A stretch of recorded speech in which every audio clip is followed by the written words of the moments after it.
Continuamos con otra cuestión que tiene que ver con el poder adquisitivo de los ingresos en Argentina. Hay un informe que dice que el salario mínimo perdió un 26,5% real en lo que va de la gestión de Javier Milei, y especialmente esto lo pueden testificar los empleados públicos que en la Administración Nacional son obligados a aceptar paritarias a la baja, ¿no? El último dato que conocimos es una oferta de 2% para el mes de septiembre, 1% de aumento para octubre y el congelamiento, de ahí en más, de los saberes de los empleados de la Administración Pública Nacional. Bueno, vamos a saludar a Mercedes Cabezas, que es secretaria general adjunta de ATE Nacional. ¿Qué tal, Mercedes? Buenas tardes.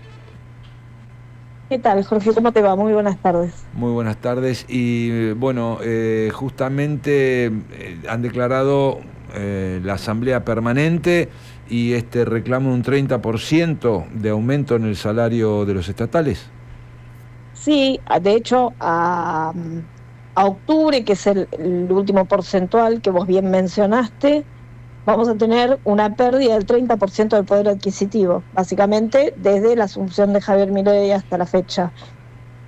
Por lo tanto, y sí aclarar una cosa, digamos, ATE rechazó ese aumento, pero como hay otros sindicatos en la paritaria que hoy son mayoritarios, concretamente lo han aceptado, pero siempre existe la posibilidad de ir a la lucha. Bueno, la elección de cada sindicato es la que es, y con la que nosotros no estamos de acuerdo y nosotras tampoco, pero por eso hemos declarado el estado de alerta y movilización, sumado también a algunas otras cuestiones que están pasando en el Estado que tienen que ver con la privatización, el intento de privatización de algunas empresas estatales, el avance en la intervención y en la reorganización en detrimento de las funciones del Estado Nacional de algunos sectores como la ANAC, por ejemplo, los controladores aéreos, que también han sacado una medida de fuerza para el día 19, y la amenaza de privatización en empresas tales como yacimientos carboníferos de Río Turbio, por mencionar algunas, ¿no? Sí. Del gobierno y sus aliados, ¿no? Porque el PRO tiene un proyecto para la privatización de Aerolíneas Argentinas. Bueno, el gobierno y sus aliados, porque además no solo estamos hablando de fuerzas políticas, sino de los empresarios, que hoy las empresas transnacionales son parte del gobierno, entonces es difícil, quizás para el común de la gente que no está en la diaria de los trabajadores y las trabajadoras del Estado, pero que sí goza el beneficio de la política pública, a veces es difícil poner en margen y mirar desde afuera o mirar la complejidad de lo que representa que un trabajador o una trabajadora del Estado no esté en su puesto de trabajo. Pero la realidad es que más allá de la tragedia individual de nuestros compañeros y compañeras que van al cajero y al fin de mes no tienen el sueldo, y que además el sector privado no los puede absorber, porque los despidos en el sector privado también son masivos, lo que desaparece es una política pública, y entonces la tragedia está siendo masiva, porque en general son políticas públicas de asistencia, de control y de regulación o de producción.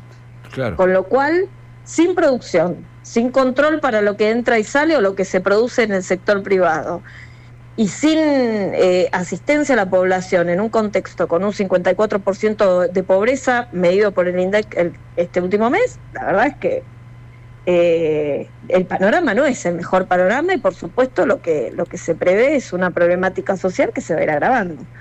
Así es. Sí, además con un poder ejecutivo cuyas principales cabezas sacan chapa de estar llevando adelante el mayor ajuste en la historia de la humanidad, ¿no? Como lo dicen orgullosamente, esto significa lo que estamos conversando en torno a la reducción del Estado argentino, pero también lo que está haciendo con los jubilados en Argentina, ¿no?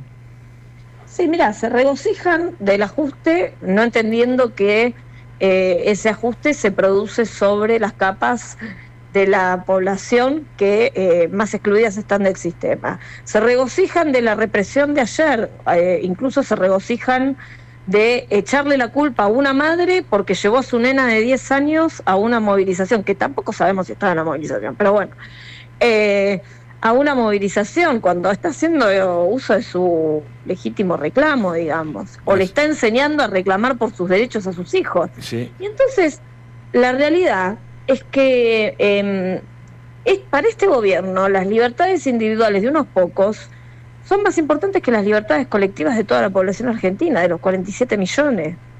Es muy difícil así que este gobierno prospere, funcione y que además no genere un caos social para los próximos meses que podrían llegar a ser en diciembre.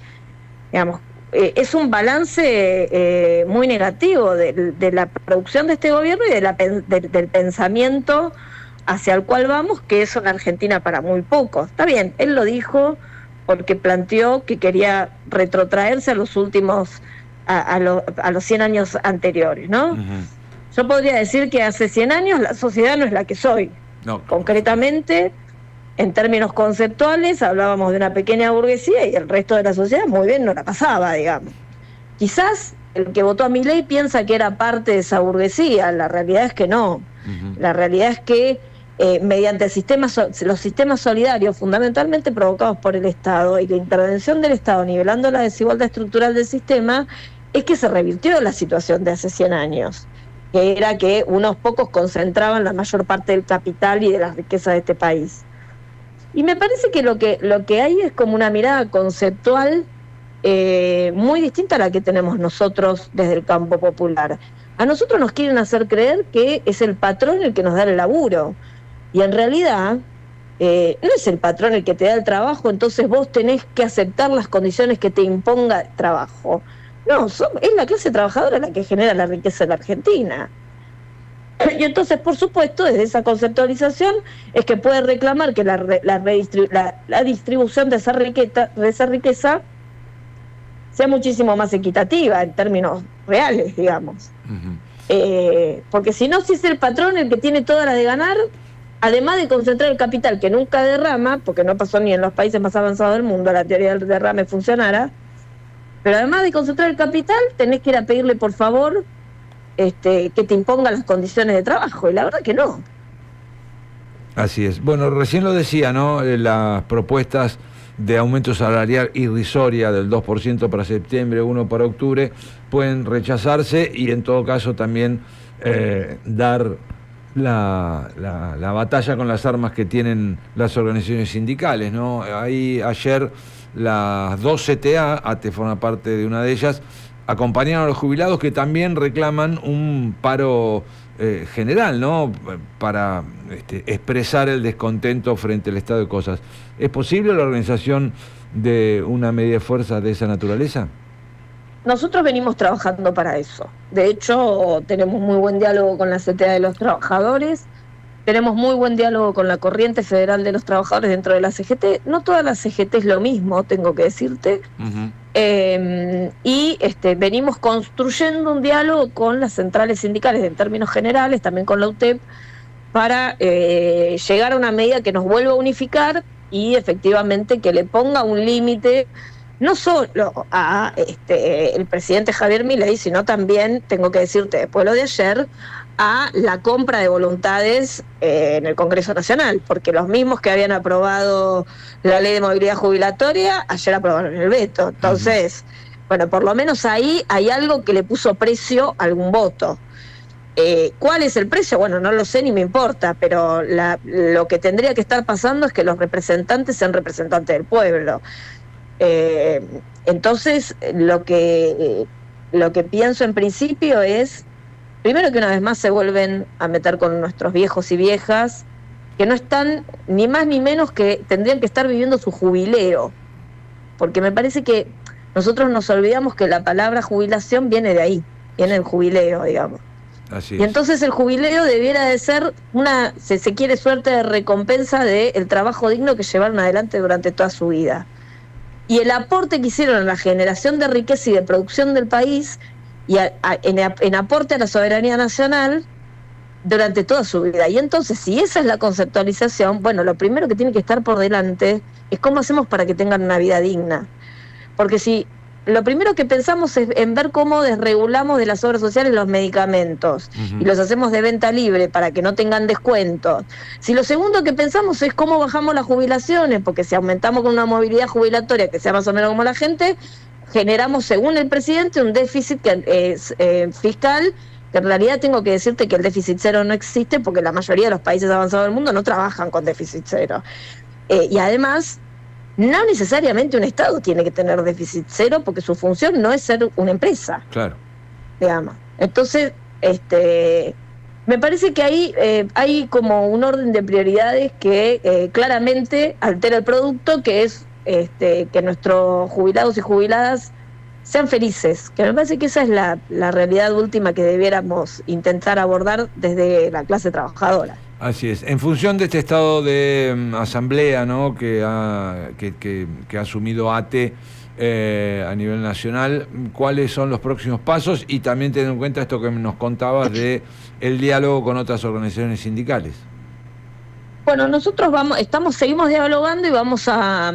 En principio te tengo que decir que lo más inmediato seguramente es ponerle una mirada al 20 de junio. El 20 de junio es el Día Internacional de los Trabajadores y Trabajadoras Jubilados y jubiladas. Hay que ver en esa mirada la intersectorial de jubilados y jubiladas que propone en función de esto último que venimos hablando. Por otro lado, desde los gremios estatales estamos en esta semana definiendo una nueva medida antes de que finalice septiembre, porque vos sabés que los contratos se firmaron por 3 meses y el último día de septiembre estarían venciendo, por lo tanto vamos a una próxima medida y en función de eso avanzar en seguir con nuestras medidas de acción. Nosotros venimos en un plan de acción desde el 24 de enero, fecha en la cual hicimos el paro general, las 4 centrales, y tomamos a la UTEP como una central, sí. Las 4 centrales sindicales en función de frenar la llamada ley ómnibus en ese momento y demás. Y por supuesto seguimos en lucha en el Estado porque es el sector más castigado y porque concretamente hoy los territorios de las provincias sufren la retirada de la política pública nacional como piso de derechos, pero fundamentalmente como abrazo al pueblo, digamos. Y muchas de las provincias no pueden absorber esa política pública nacional porque lo cierto es que sin presupuesto es muy difícil hacerlo. Así es. Hablabas recién de los contratos que se vencen a fin de mes, ¿son 65.000? Son 65.000 contratos los que se vencen a fin de mes, pero además, en el mientras tanto, vemos desangrar a una planta permanente que concretamente de la mano de la regulación, de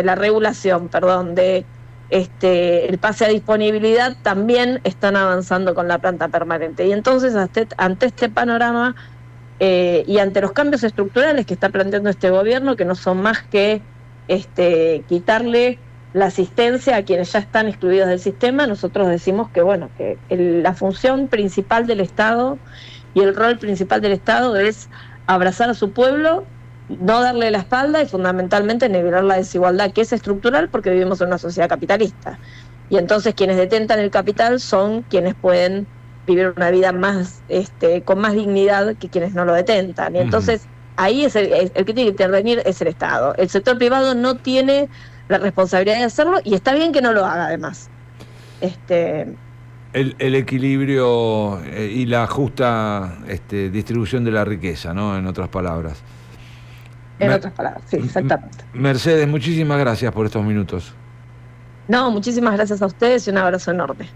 Mercedes Cabeza, secretaria general adjunta de ATE Nacional, ATE que hace ya bastantes semanas se encuentra en estado de asamblea permanente y reclamando un 30% de aumento salarial.